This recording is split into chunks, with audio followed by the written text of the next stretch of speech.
procedimentos estéticos feitos, compras descontroladas, um guarda-roupa cheio de objetos e uma sensação interna de tristeza e falta de autoamor e autoestima.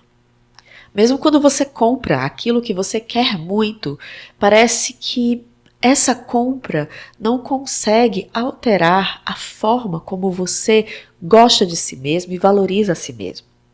Ou então, a sua autoestima fica mais elevada quando aquele produto que você comprou ainda é novo e brilhante. Mas a partir do momento em que aquele objeto se torna comum, cotidiano e rotineiro, a sua autoestima volta ao que era antes. A gente precisa falar sobre como as nossas compras e o nosso dinheiro está associado à nossa autoestima e encontrar caminhos diferentes para olhar para isso. Vamos refletir sobre o assunto? Talvez você ache que lidar com o dinheiro é apenas uma questão lógica e racional, de compreender planilhas, números e investimentos. Mas na verdade, nós somos seres sociais e emocionais, e o nosso dinheiro impacta diretamente as nossas emoções e também é regido por elas. Eu sou Sara Matos, sou psicóloga clínica e esse é o podcast O Dinheiro no Divã. Aqui a gente conversa sobre dinheiro, mas não no olhar racional, lógico de planilhas ou números, e sim tentando entender como a nossa vida interior impacta a nossa relação com o nosso dinheiro e como a nossa saúde financeira também impacta a nossa saúde mental. Autoestima é um desejo comum, mas também é uma dor comum. É uma das 5 maiores queixas dentro de um consultório de saúde mental. E não é à toa. Autoestima fala sobre a nossa capacidade de saber quem somos, amar quem somos, valorizar quem nós somos na nossa singularidade e termos a ciência que temos capacidade para lidar com os nossos desafios do dia a dia.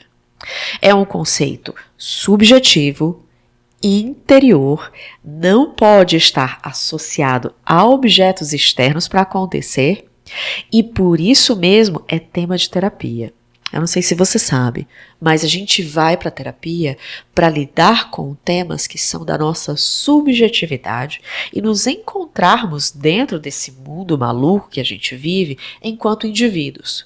Como nós nos conhecemos, como nós aprendemos a apreciar quem somos, ao invés de a gente tentar se encaixar nos modelos sociais que nem sempre satisfazem aos anseios da nossa alma. A terapia serve muito para isso. Mas quando a gente fala de compras e autoestima, dentro inclusive desse contexto terapêutico, é possível a gente começar a entender que autoestima saiu de um conceito subjetivo para um conceito objetivo.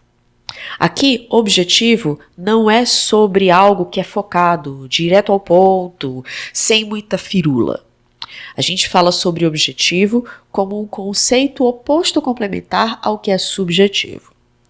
Subjetivo fala sobre aquilo que é relativo a um indivíduo, sobre a realidade interior dele, sobre a forma como ele processa suas experiências de um jeito singular. Nós, diante de um mesmo evento, diante de uma mesma situação, lidamos e processamos essa situação de jeitos diferentes. Cada um de nós vai compreender, processar, lidar, viver algo de um jeito muito singular. E essa singularidade é o que a gente chama de subjetividade. A autoestima é um conceito subjetivo. A forma como eu me amo não pode depender da forma como o mundo diz que eu deveria me amar para me reconhecer como um ser humano que tem valor. E um conceito objetivo fala sobre uma padronização de algo. Diz sobre isso é bom para A, B e C. Não importa a singularidade de A, B e C. É bom para todos. É um conceito massificado e padronizado. E no último século, nós temos percebido e acompanhado, dentro das teorias de psicologia, das teorias de economia, das teorias inclusive de marketing, dentro da administração, um processo de padronização de conceitos interiores. Autoestima, que é algo subjetivo, singular, que cada pessoa deveria ter o seu próprio conceito e olhar para si e dizer: eu me amo por causa disso e não por causa daquilo, eu me valorizo porque é assim, não assado, tem passado por um processo de encaixotamento. Existe um documentário chamado The Century of Self, ou O Século do Ego. É fácil de encontrar nele em qualquer buscador, ele está disponível gratuitamente online, você pode procurar e você vai saber exatamente o que eu estou falando. No começo do século passado, a teoria psicanalítica foi amplamente utilizada pelas indústrias para ajudar no escoamento de produtos que estavam vindo através da industrialização. E esse processo de utilizar a psicanálise para alcançar os desejos ocultos dos seres humanos, massificar o desejo, é o que vem acontecendo e se aprofundando nos últimos 100 anos com teorias de marketing, com estratégias de mídias sociais e de formas que têm de mostrar para você que o seu desejo pode ser alcançado de uma forma objetiva, com objetos do lado de fora, e que se a pessoa A alcançou a sua autoestima comprando aquele vestido, aquele sapato, tendo aquela experiência, você também pode. Se alguém fez esse caminho, você também pode seguir exatamente o que essa pessoa fez. Comprar o que ela comprou, ter as experiências que ela teve, usufruir dos serviços que ela usufruiu, e você vai ter o mesmo resultado que essa pessoa teve. Os nossos desejos, estão sendo sequestrados, digamos assim, por esse olhar e essa tentativa de massificar e padronizar o que é autoestima. De uma forma prática. Se você compreende que você estar numa determinada experiência ou ter acesso a um determinado procedimento estético ou poder comprar um determinado objeto, isso pode estar interferindo no que você faz sobre si, no que você pensa sobre si e na forma como você interage consigo mesmo. Que você se valoriza, que você se ama e que você compreende as suas capacidades, que é o que a gente fala sobre autoestima. Essa sensação de que, aliás, não é nem uma sensação, é uma percepção e um filtro, uma crença de que se você possuir determinados objetos, esses objetos estão imbuídos de um, abre aspas, poder mágico, de transformar a sua autoestima e fazer com que você adquira de fora para dentro essa capacidade de se amar como você realmente é, de se valorizar por quem você realmente é. E nesse processo, as compras estão associadas diretamente à autoestima já tem algum tempo. Se você tem acesso a um determinado objeto, a uma determinada grife, a um determinado espaço, você pode falar para você mesmo que você se ama mais de quem não tem.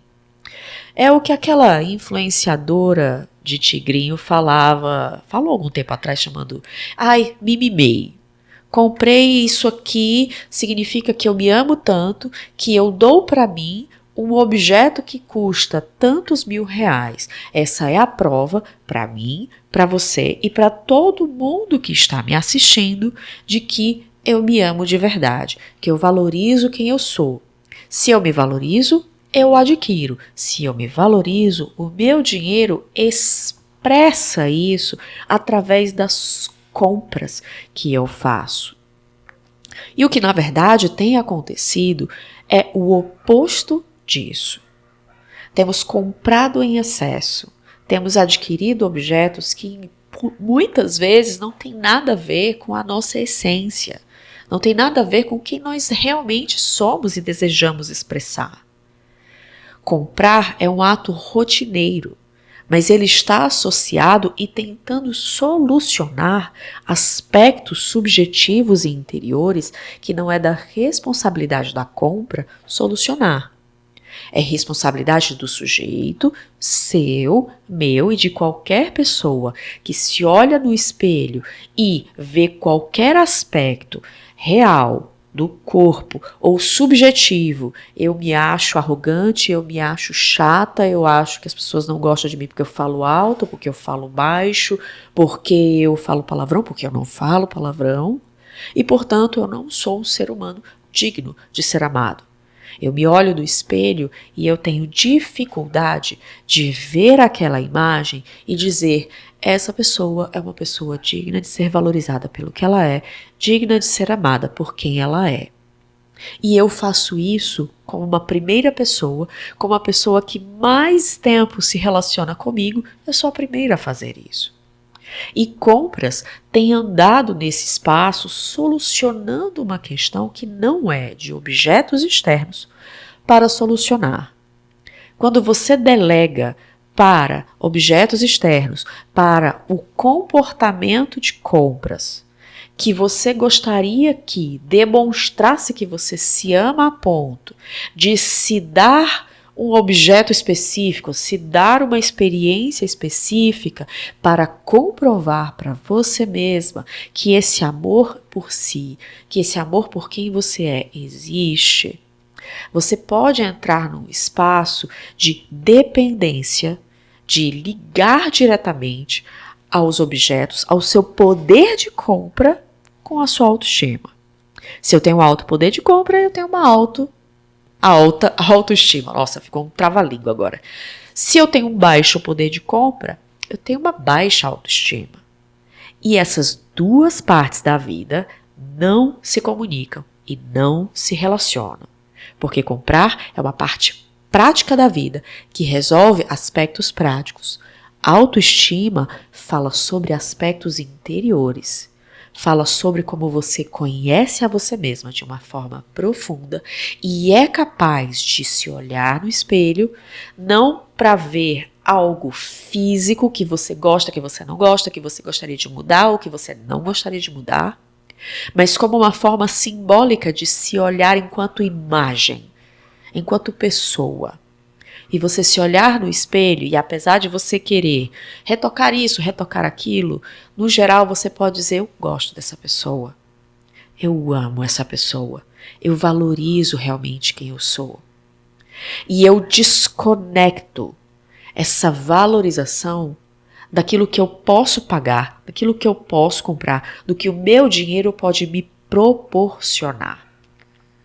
A autoestima real, ela fala sobre a nossa capacidade de, para além do que o dinheiro pode nos proporcionar de forma concreta, no mundo concreto, porque o dinheiro faz parte da realidade externa e concreta, para além do que o dinheiro pode nos proporcionar, eu olho para mim e digo: essa pessoa, com o seu lado luz e o seu lado sombra, é alguém que eu gostaria de me relacionar, é alguém que eu gostaria de conhecer, é alguém com quem eu gostaria de me sentar e conversar, gostaria de amar e valorizo. E eu não valorizo apenas aquilo que eu acho que eu tenho de qualidade positiva, principalmente quando é socialmente aceita. Eu sou uma pessoa compreensiva, eu sou uma pessoa empática, eu sou uma pessoa que fala pausadamente, eu falo de um jeito mais sutil e mais doce. Eu consigo olhar para mim pelo que eu sou por inteiro, apesar de não conseguir botar para fora tudo, apesar de nem todo mundo saber que algumas partes existem aqui dentro. Será que eu consigo me olhar no espelho e dizer que eu amo quem eu sou quando eu tenho inveja, quando eu tenho raiva, quando eu tenho medo, quando eu olho e digo: caramba, essa pessoa que eu estou vendo no espelho errou. Quando eu erro, será que eu me amo? Será que eu me amo quando eu falho? Eita, isso é difícil. Será que eu me amo quando eu erro, quando eu falho, quando eu sou uma pessoa humana, limitada? Essa é a verdadeira autoestima. Ela não fala sobre o seu poder de compra, o meu poder de compra.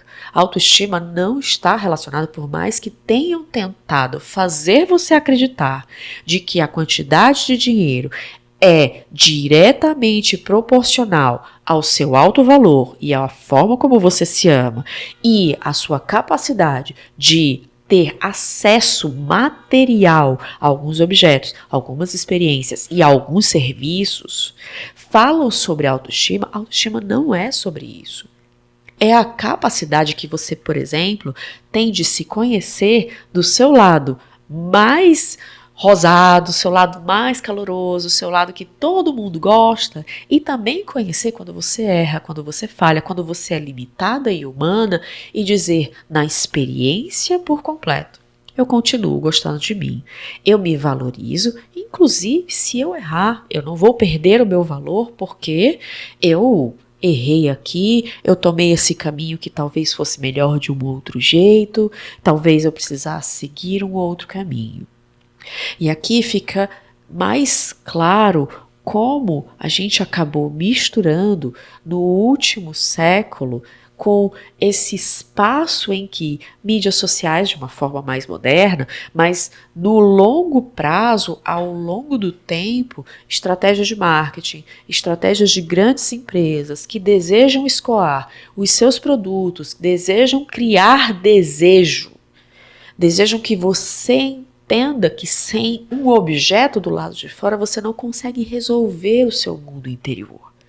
E essa é uma estratégia que vem há algum tempo e que você precisa ficar um pouco mais consciente dela. Consciente para poder separar. É tudo bem você ter acesso a determinados objetos, a determinadas experiências, a determinados lugares. Mas não é saudável que você compare o seu acesso financeiro a esses lugares com a autoestima. São dois conceitos diferentes, são duas formas diferentes de você lidar. A autoestima fala sobre a sua forma de se conhecer e gostar de si, e os objetos que você compra falam sobre o que você trabalha, o acesso financeiro que você tem a partes da vida que o dinheiro que é fruto do seu trabalho te dá acesso, mas não podem estar associados diretamente ao quanto você se ama, ao quanto você se valoriza. A gente precisa fazer essa separação. E aqui fica de reflexão para você. Até que ponto a sua autoestima tem uma ligação com aquilo que você compra? Até que ponto você consegue gostar de si mesma, inclusive quando o dinheiro não está envolvido, quando comprar não está envolvido? Até que ponto você consegue se valorizar, inclusive quando o dinheiro não está envolvido, quando comprar não está envolvido? É importante que você comece a olhar para si como um ser humano que pode se conhecer, aprender a se valorizar, a se amar, independente do seu poder aquisitivo, do que você pode comprar ou deixar de comprar. As duas partes da vida são igualmente importantes, mas elas não têm nenhuma relação entre si, apesar de todas as estratégias de marketing, de todas as estratégias de influenciadores, das mídias sociais e de tudo que tem sido construído nos últimos 100, 110, 120 anos, tem feito você acreditar. E é importante que você comece a realmente fazer essa separação e se questionar. Será que eu teria uma boa autoestima se eu não pudesse comprar as coisas que eu compro? Será que eu teria uma boa autoestima? Eu saberia me conhecer o suficiente? E me amar e me valorizar e conhecer as minhas capacidades se o dinheiro não estivesse envolvido? E se você começar a perceber que o dinheiro está muito, muito misturado com a sua autoestima e que sem dinheiro não tem autoestima, talvez você precise de um profissional de saúde mental para te ajudar a desfazer esse nó, de você ir se conhecendo e aprendendo a apreciar a sua própria companhia, a pessoa que você está se tornando, a pessoa que você está expressando no mundo com e sem dinheiro. Se esse episódio te ajudou de alguma forma, se ele pode ajudar alguma outra pessoa, encaminha para essa pessoa, se inscreve aqui no canal. não custa nada e você ainda ajuda meu trabalho a crescer. A gente se vê no próximo episódio. Tchau, tchau.